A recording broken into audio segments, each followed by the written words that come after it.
Girmesin. Assalamu alaikum do'stlar, yaxshimisizlar? Mening ismim Sumayya.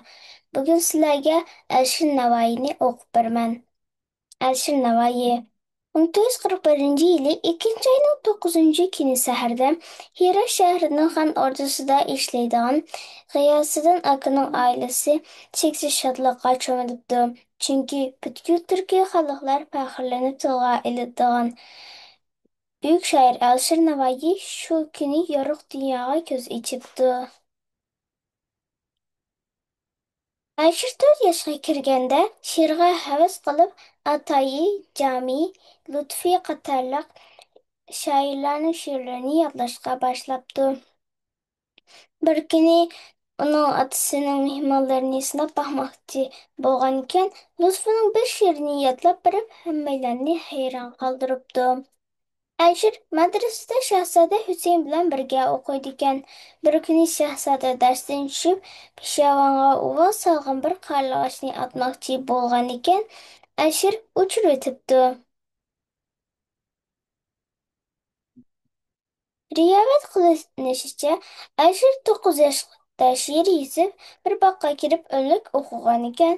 Gul shoxida o'tirgan bulbul uning zil yoqimli ovoziga maftun bo'lib, uchib kelib mirasiga qo'nib navo qilibdi. Shundan boshlab Alisherning taxallusi Navoiy bo'pti.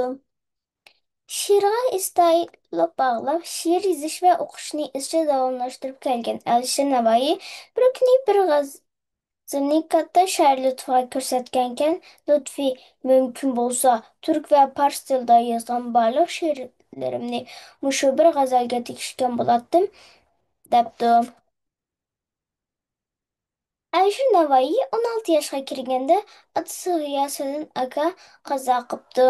Tuqqanlardan bir nechasi hokimiyat almashish ma'lumotchilarida o'ldirilib, Hirotda o'zi yolg'iz qolibdi. Alisher Navoiy garchi urug' tuqqanlaridan ayrilib yolg'iz qolgan bo'lsa-mu, lekin ati havaskorlaridan dong'i she'rlargacha uni izlab kelib, she'r va shoir haqida mulohaza qilishadiganlarning oyog'i uzilmaydi ekan.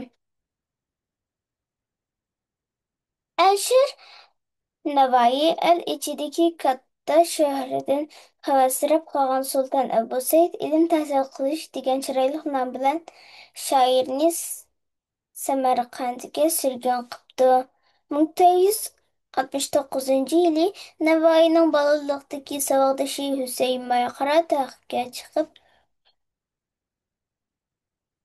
Navoiyni Hirotga taklif qilib akabdi va bosh muhrdor qilib davlat tamg'asini qo'lga tutqizibdi.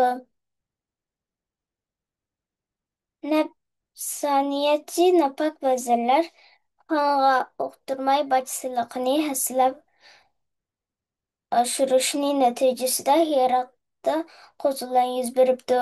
Ordadagilar qo'zg'olonchilarni qirib tashlamoqchi bo'lganda, Navoiy o'tirg'a chiqib, bir tomchi qon to'kmay ishini chiroyli hal qilibdi.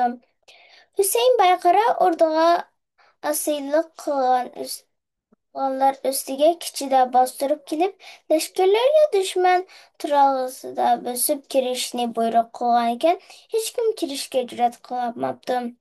Dal shu chog'da Navoiy qilichini yalang'ochlabdi da o'zi yolg'iz kirib ketibdi.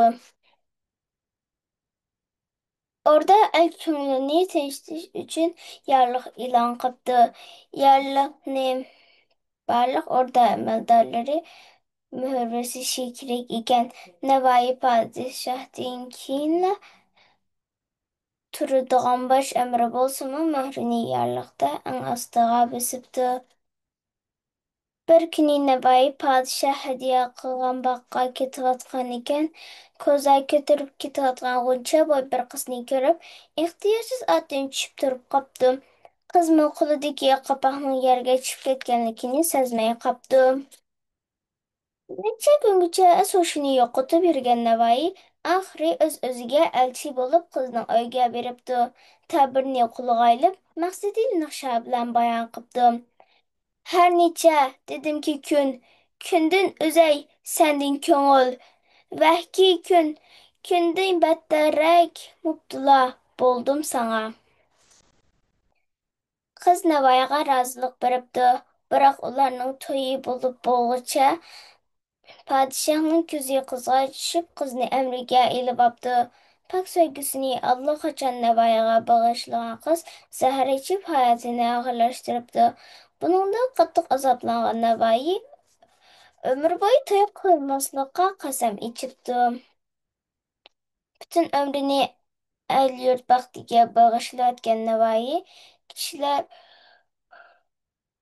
so'yib o'qiydigan esa she'rlarni yozish bilan birga masjid, madrasa, hammom, ustang, yo'l, ko'rik qatorliq 300 dan ortiq jamoat qurilishini o'z yonidan hijrajat chiqarib bitkazibdi. Navoiyni el orasida kun sayin ishib ketayotgan obro'siga chidamagan nopok vazirlar tilini bir qilib, podshohni Navoiyga qaralab ma'lumot sunibdi. Bu tuhmatlarga ishonib qolgan podshoh Navoiyni o'rnidan yiroqlashtirib, Astrobodga hokim qilib avatibdi. Navoiy Astrobodga borgandan keyin bir tarafdan hokimiyat ishlariga oddiylik bilan bechirsa, yana bir tarafdan shu kamgacha yozgan she'rlarini ratlab to'plab qilishga kirishibdi. Har qatimlik o'rda kengashida Navoiyning yo'qligidan qarg'a kelgudek biror chora tadbirga erishadigan sulton Abu Husayn Boyqara oxiri Navoiyni qaytarib kelishga majbur bo'libdi.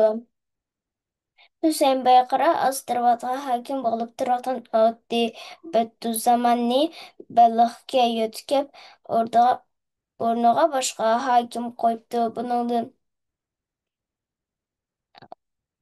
g'azablangan Bediüzzaman isyon ko'targan Navoiy berib, uni qoyil qilib, o'rinsiz qon to'kilishini oldini oldi.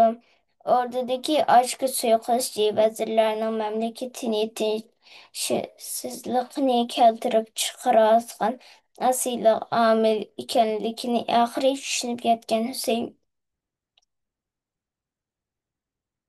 Boyqara faktlarni dalillab chiqqandan keyin 3 nafar fasiq vazirni darg'a ostiribdi.